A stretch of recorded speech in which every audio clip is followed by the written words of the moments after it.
को भी काफी ज्यादा कठिनाई का सामना करना पड़ रहा है। सभी पब्लिक को, जो विद्यार्थी हैं, किसी का इंटरव्यू है, नौकरी है, दरमियान अभी आप देख सकते हैं हमारे जगह सभी काउंटर बंद है। इससे पब्लिक को भी काफी ज्यादा।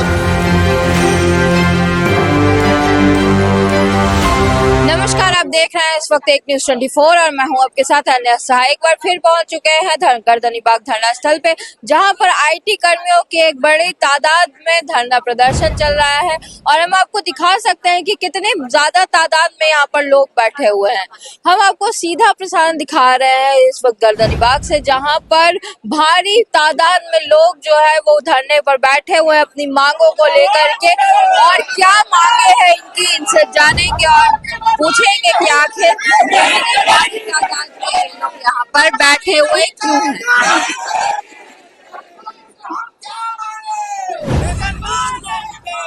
बात करते हैं, क्या ऐसी मांगे हैं जिसके कारण धरना पर बैठे हुए? मैडम, हमारी 15 साल से नौकरी है, 15 साल से नौकरी कर रहे हैं हम लोग, मानदेय पे हैं। हम लोग चाहते हैं कि 15 साल के कठिन नौकरी करने के उपरांत हमें वेतनमान दिया जाए, अस्थायी किया जाए, जबकि हम मानदेय पर हम लोग बहुत कम वेतन भोगी है। मैडम, 27,000 15 साल के बाद 27,000 हम लोग को दिया जा रहा है। हम लोग को मानदेय ही बढ़ाया जाए और वेतनमान भी किया जाए, सुविधा दिया जाए। कोई भी बिहार का कार्यपालक सहायक रात में काम करता है, दिन में ऑफिस देखता है और रात में काम करता है 3 घंटा 4 घंटा हर रोज। अभी की स्थिति है हड़ताल के दरमियान, अभी आप देख सकते हैं हमारे जगह सभी काउंटर बंद है। इससे पब्लिक को भी काफी ज्यादा कठिनाई का सामना करना पड़ रहा है। सभी पब्लिक को, जो विद्यार्थी हैं, किसी का इंटरव्यू है, नौकरी है, वैकेंसी है, एडमिशन है, सारे लोग का काम अभी ठप पड़ा हुआ है, क्योंकि वो अपना मुख्य महत्वपूर्ण सरकारी कागज, आय जाति आवासीय, जिस तरह से प्रमाण पत्र जो होते हैं, वो अटैचमेंट होता है, वो नहीं बन पा रहा है। तो सबसे महत्वपूर्ण कार्य जो है वो रुका हुआ है सरकार का, जिससे सीधा तौर पे पब्लिक को, आम जनता को मतलब कि कार्य बाधित हो रहा है और रुक रहा है। अभी हम चाहते हैं सरकार इस पर ध्यान दे और उसके उपरांत हमारे जो मांग कर्मी जो भी है, आईटी सहायक और कार्यपालक सहायक, दोनों जो संघर्ष हर क्षेत्र में हमारा कार्य रहा है, किसी भी क्षेत्र में कार्य में हम पीछे नहीं रहे हैं, दोनों हर कार्य में हम लोग आगे रहे हैं। और हम सरकार से चाहते हैं कि जिस तरह से हम लोग का कार्य रहता है सफलतापूर्वक 100% डिस्पोजल कार्य हम लोग का रहता है, उस दरमियान सरकारी कार्य का हम लोग को जो मानदेय है, जो हमारा मजदूरी कह लीजिए, जो भी कह लीजिए, वो हमें दे। आपके बगल में झारखंड है, उत्तर प्रदेश है, पश्चिम बंगाल है, और भी गुजरात, महाराष्ट्र, ये क्या बोलते हैं, मध्य प्रदेश है। अब वहाँ भी कार्यपालक सहायक है, उनका देख लीजिए उनका क्या वेतन है और हम लोग का क्या है, बिल्कुल आधा से कम हम लोग का है 15 साल के नौकरी करने के बावजूद भी। तो ये हमारा दर्शाता है कि हम सरकारी कार्य को इतने महत्वपूर्ण ढंग से, इतनी कठिन मेहनत से और 100% प्योरिटी के साथ करते हैं, जिससे सरकार काफी लाभ भी होता है।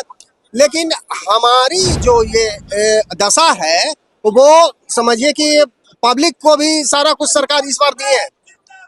जो 400 रुपया पब्लिक को मिलता था वेतन कर रहे हैं, सॉरी, 400 रुपया पब्लिक को पेंशन जो मिलता था, वृद्धा पेंशन, विधवा पेंशन, विकलांग पेंशन, उसको 1100 रुपया किया गया। उसके अलावा विकास मित्र को डबल कर दिया गया, उसको टैबलेट दिया गया विकास मित्र को। और भी कई सारे जो कर्मी हैं, छोटे कर्मी जो हैं, उन लोग को सभी को दोगुना कर दिया गया। लेकिन हम सरकार के सबसे नजदीक कार्य करने वाले, कागज पर काम करने वाले, प्रशासनिक में काम करने वाले, हम लोग को बिल्कुल नजरअंदाज कर दिया गया है।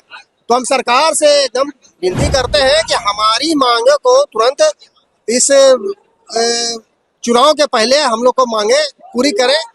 शायद चुनाव का कार्य भी सरकार का शायद बाधित हो, ऐसा ना हो कि चुनाव कार्य बाधित हो, जो कि हमारा देश का महत्वपूर्ण कार्य रहता है। तो इस दरमियान हम यही सरकार से अपील करेंगे।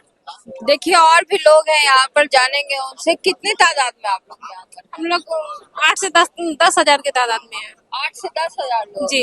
किस तरह की परेशानियों का सामना करना? हम लोग का वेतन नहीं बढ़ाया गया है। और हम लोग का वेतन सरकार से यही मांग है कि हमारी वेतन जो है सो वेतन मान करे और सरकारी कर्मियों का जो दर्जा है वो दर्जा दे। और काम करने में हम लोग पीछे नहीं है, जो भी ऐसा कोई डिपार्टमेंट नहीं है जिसमें हम लोग काम नहीं करते हैं। ऐसा कोई भी ज्यादा से ज्यादा काम रहता है उसमें कार्यपालक सहायक को लगा दिया जाता है। कोई आश्वासन मिला है अभी तक? कुछ नहीं मिला है अभी तक हम लोगों को। हम लोग दोनों से बैठे हुए हैं। कितने दिन से बैठे? कल से बैठे। कल से बैठे हुए हैं। लगता है कि सरकार सुनेगी आपको? बिल्कुल सुनेगी, बिल्कुल सुनेगी। हमारी मांग है नियमितीकरण और उन्हें देना ही चाहिए। बाकी सारे डिपार्टमेंट्स में जो भी है उनको पुनरीक्षण किया गया है, उनको बढ़ाया गया है, सिर्फ हम लोग को अनदेखा किया जा रहा है।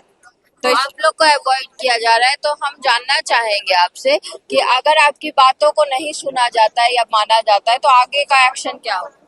आगे 6 तारीख से हम लोग भूख हड़ताल पे हैं जी। आगे का कार्यक्रम ये। नीतीश कुमार से क्या कहना है? नीतीश कुमार, माननीय नीतीश कुमार से हम यही कह रहे हैं कि हमारे जो भी मांगे हैं वो जायज है, क्योंकि वो 27,000 रुपया में चाह रहे हैं कि हम लोग, ऐसा कोई डिपार्टमेंट नहीं है, ऐसा कोई वर्क नहीं है जो हम लोगों से नहीं करवाया जा रहा है। चाहे वो आपदा हो, निर्वाचन हो, ऐसा कोई भी काम नहीं करे, वो भी अदर डिस्ट्रिक्ट में जाके कर रहे हैं। तो कहीं ना कहीं हम लोगों के साथ नाइंसाफी की जा रही है। तो माननीय नीतीश जी से हम यही गुजारिश कर रहे हैं कि हमारी जो मांगे है उस पर गौर करें और इसको हमारी मांगे पूरी करें। देखिए, कार्यपालक सहायक जो है यहाँ पर तो लगभग हजारों की तादाद में यहाँ पर पहुंचे हुए हैं और बड़ी बात ये है कि ये लोग अपनी मांगों को, जिनको ये जायज बता रहे हैं, उनको सरकार के सामने रखने की कोशिश कर रहे हैं और अगर सरकार नहीं सुनती है तो भूख हड़ताल तक की प्लानिंग है। अब देखना ये है कि कितने दिनों की मेहनत मशक्कत इनके काम आती है और सरकार कब तक इनकी बात सुनती है। सारी खबरें हम आप तक पहुंचाते रहेंगे, हमारे साथ बने रहिए और देखते रहिए एक न्यूज़ 24। धन्यवाद।